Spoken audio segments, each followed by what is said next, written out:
La Joconde. Envoûtante, ensorcelante et connue dans le monde entier. Pour des millions de gens, c'est l'œuvre d'art par excellence. Elle a beau être admirée et photographiée sans relâche, derrière son sourire énigmatique, le mystère reste entier. Qui était-elle? Pourquoi a-t-on fait son portrait? Et pourquoi est-ce devenu le tableau le plus célèbre au monde? Au bout de 500 ans, elle nous livre enfin ses secrets. Des documents vieux de plusieurs siècles nous montreront des vérités restées enfouies jusqu'à présent. C'est formidable. J'en ai des frissons. Les dernières avancées technologiques nous emmèneront sous la surface peinte pour y déchiffrer de nouveaux indices étonnants. C'est extraordinaire. Waouh, c'est une sacrée découverte, n'est-ce pas? Oui, en effet.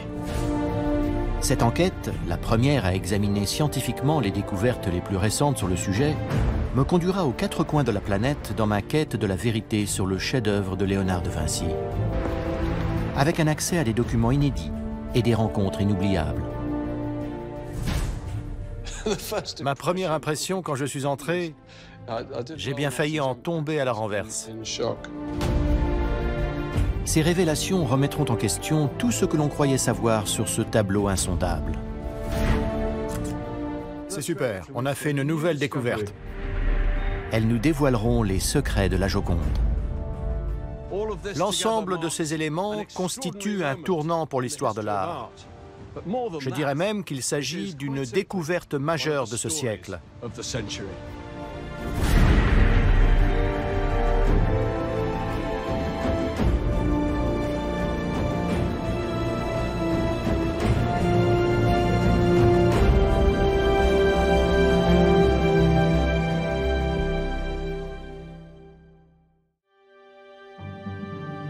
Cette Joconde-là n'est donc pas l'œuvre de Vinci, mais une copie peinte en France au XVIIe siècle.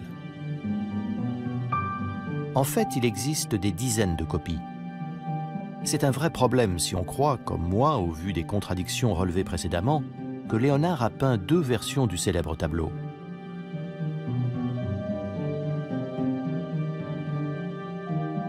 Nous cherchons toujours le portrait de la jeune Lisa par De Vinci tel qu'il a été décrit par Giorgio Vasari et esquissé par Raphaël, et qui doit être antérieur à la Joconde du Louvre. Où peut-il bien se trouver? Je ne désespère pas de résoudre cette énigme, parce qu'il reste une piste importante que je n'ai pas encore suivie. Alors, direction Paris.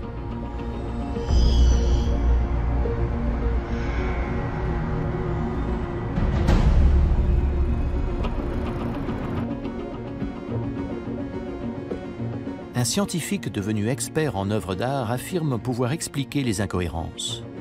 Il pense que la réponse n'est pas à chercher du côté d'autres exemplaires du portrait, mais au cœur même du tableau. Et il assure qu'il peut le prouver.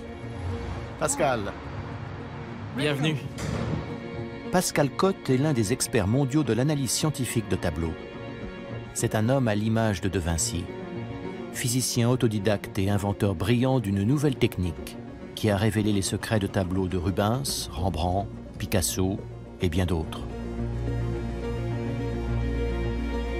Son travail sur une autre œuvre de Léonard de Vinci, La Dame à l'hermine, a mis en évidence des versions antérieures du portrait cachées sous sa surface qui ont bouleversé l'histoire de l'art. Mais sa grande obsession reste la Joconde, reproduite fidèlement ici, dans son studio. En 2004, Pascal Cotte a été invité par le musée du Louvre à numériser le chef-d'œuvre. Sa mission consistait à retrouver les couleurs d'origine du tableau qui avaient passé au fil du temps. Mais la technique de cet expert a également permis d'autres découvertes sous la surface des choses. Depuis une dizaine d'années, il s'emploie à décoder ses trouvailles. Aujourd'hui, il nous les fait partager. Notre but, c'est d'éplucher comme un oignon toutes les couches de peinture pour reconstituer la chronologie de la création du tableau. C'est nouveau? C'est une nouvelle? C'est une nouvelle technique, absolument.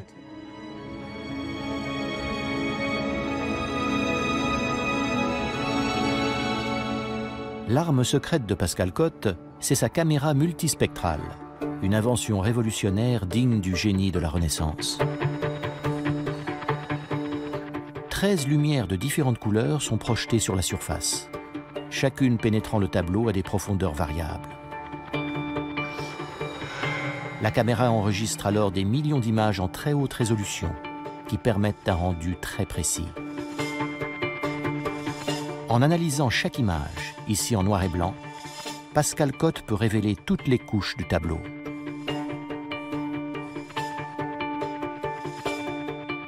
Sa première découverte sur la Joconde est enfouie dans les profondeurs du tableau.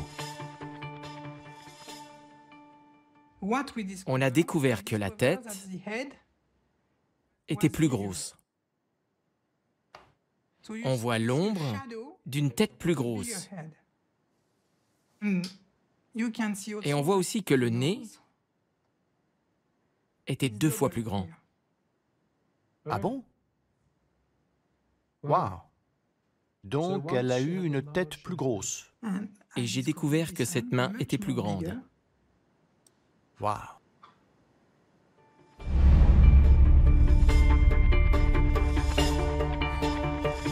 Pascal Cotte a fait ressortir plusieurs détails inédits cachés sous le portrait du Louvre que nous connaissons. Signalés en rouge, ils forment un portrait de plus grande taille, qui n'a visiblement pas dépassé le stade de l'ébauche. Et ces découvertes vont encore plus loin.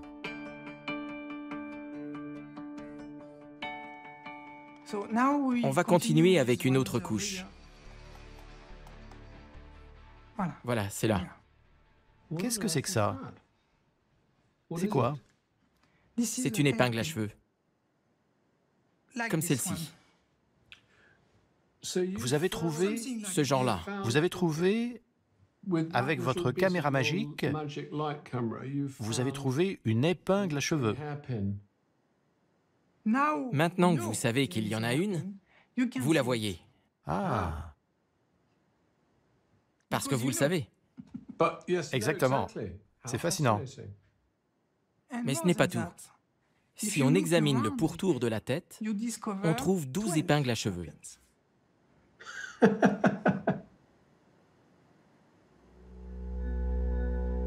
Ces épingles à cheveux semblent incongrues sur le premier portrait, qui est plus grand. Mais Pascal a découvert un autre élément qui pourrait avoir un lien avec elles. De minuscules rangées de pointillés, appelées spolveri en italien. Il suggère la présence d'un diadème sophistiqué. Or, autant que l'on sache, ce type d'ornement était réservé aux saintes ou à la Vierge. C'est un ornement qui n'a rien à voir avec la Joconde. Rien à voir? Rien du tout. Les spolveri cachés au cœur du tableau n'avaient jamais été décelés auparavant. Ils sont la preuve concrète de la façon dont Léonard de Vinci élaborait ses compositions. Il commençait par faire une esquisse préparatoire. Puis il perforait un pochoir à l'aide d'une pointe aiguisée. Ensuite, il reportait ce croquis sur le bois en tapotant de la poussière de charbon sur la feuille percée. Qu'est-il donc arrivé au diadème? Pascal Cotte a découvert qu'il avait été effacé délibérément. Après, j'ai découvert ces hachures, là. C'est encore une autre couche. Oui, De l'oignon. Donc De Vinci a gommé? oui. C'est différent des craquelures. Ce ne sont pas des craquelures, non. On voit clairement que c'était pour effacer ce qu'il y avait en dessous. C'est très important parce que ça explique la façon dont Léonard de Vinci est passé d'une étape à une autre. Ces travaux de recherche sont essentiels pour comprendre la méthode de Léonard de Vinci qui échafaudait ses tableaux couche après couche. Au-dessus des hachures, la technologie a mis en évidence un nouvel élément sur une autre couche picturale. La trace fantomatique d'un visage, comme sur le suaire de Turin. C'est une autre tête? Oui, Et ça en fait combien en tout? c'est la troisième. Celle qui est plus grande, La plus grande, celle aux épingles, les épingles, et celle-ci. oui. Regardez les yeux. C'est une preuve phénoménale. J'ai découvert 2 croix, juste ici. C'est extraordinaire. Ces croix ne correspondent pas au regard de la Joconde. Non. Non. Les croix marquent un emplacement différent des pupilles qui regardent dans une autre direction. Le visage sous la Joconde est tourné à un angle de 14 degrés vers la droite. Elle est comme ça, alors qu'elle devrait être comme ça. Oui. Comme ça? Et puis les sourcils. Ah oui, c'est un point important, parce que Vasari a bien précisé que les sourcils étaient joliment dessinés. Oui. Or, la Joconde qu'on connaît n'a pas de sourcils. Vous les voyez ici. Là. Voilà les sourcils. Et là, on a une autre bouche. Regardez, elle n'a rien à voir avec celle de la Joconde. C'est inouï. Elle sourit à peine. Vous voyez? Comme elle tourne la tête à gauche, sa bouche est un peu plus petite. Beaucoup plus petite. Oui.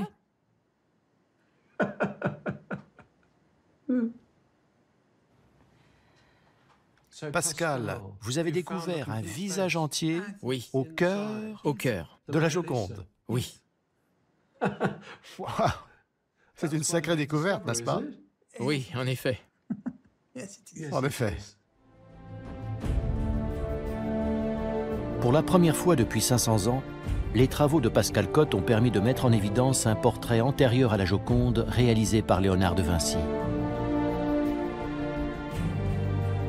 Le visage est de la même taille que celui de la Joconde, mais avec un angle légèrement différent. La coiffure, avec les cheveux ramenés en arrière, est différente. On voit nettement les rubans qui attachaient la manche. On peut également penser qu'elle tenait une couverture sur ses genoux. S'agit-il du portrait de Lisa que je cherchais?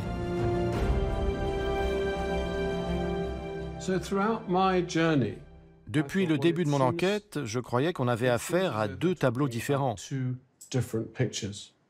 Vous dites, oui, il y a bien deux Jocondes, mais elles sont sur le même panneau de bois. Oui. Donc il s'agit certainement de Lisa del Giocondo, Bien sûr. l'épouse de Francesco. Je suis d'accord avec vous.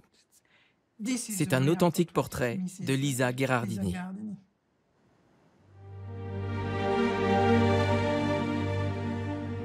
Le travail totalement novateur de Pascal Cotte marque un tournant dans l'histoire de l'art. En analysant les différentes couches picturales pour identifier précisément les pigments utilisés par Léonard de Vinci, il a pu reconstituer une photo numérique en très haute définition du portrait d'origine. Elle correspond parfaitement à la description de Giorgio Vasari.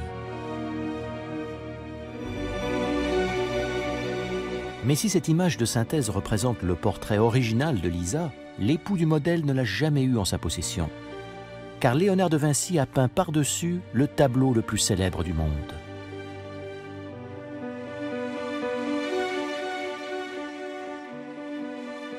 Il y a donc toujours eu deux Jocondes. Mais comment interpréter ces découvertes? Que nous disent-elles du chef-d'œuvre de Vinci?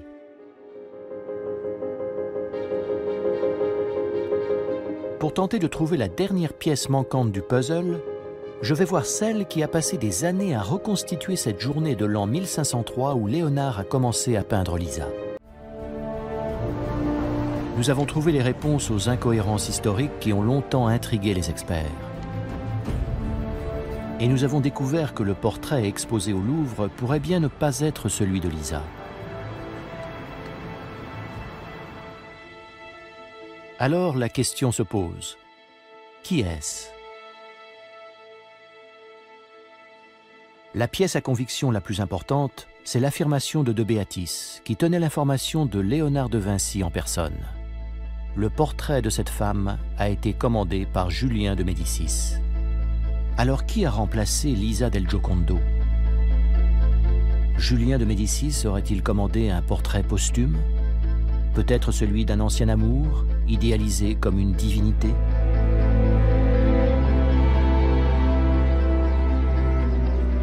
À mon avis, il n'y a qu'une seule possibilité. Il s'agit d'une femme avec laquelle Julien a eu une brève liaison et qui est morte tragiquement en mettant au monde leur fils.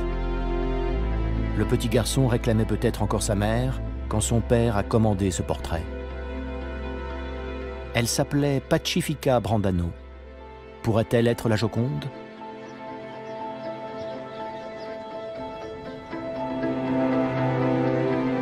L'hypothèse séduira les romantiques. Mais Léonard de Vinci n'a pas plus donné ce portrait à Julien de Médicis qu'à Francesco del Giocondo. Il a gardé cette représentation d'une femme sur laquelle il avait discrètement apposé sa marque et l'a cachée aux yeux du monde. À la fin de la vie de Léonard de Vinci, la Joconde, ce tableau protéiforme, qui était au départ le portrait d'une femme avant de devenir celui d'une autre, s'est métamorphosé en quelque chose d'autre encore. Une œuvre d'art qui a transcendé l'art du portrait et qui est devenue l'incarnation du savoir et de la philosophie de Vinci.